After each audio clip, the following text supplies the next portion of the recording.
ప్రధాని మోడీ తమిళనాడు టూర్ ఖరారైంది. రేపు సాయంత్రం తమిళనాడు వెళ్లనున్న ప్రధాని 3 రోజుల పాటు అక్కడే గడుపుతారు. వివేకానంద రాక్ మెమోరియల్లో ధ్యానం చేస్తారు ప్రధాని.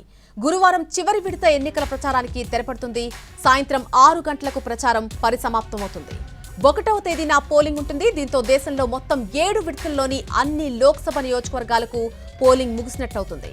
4వ తేదీన ఫలితాలు వెలువడతాయి. ఎన్నికల ప్రచారం ముగిసిన వెంటనే మోడీ తమిళనాడు పర్యటనకు బయలుదేరి వెళ్తున్నారు. రేపు సాయంత్రం ఆయన కన్యాకుమారికి చేరుకుంటారు.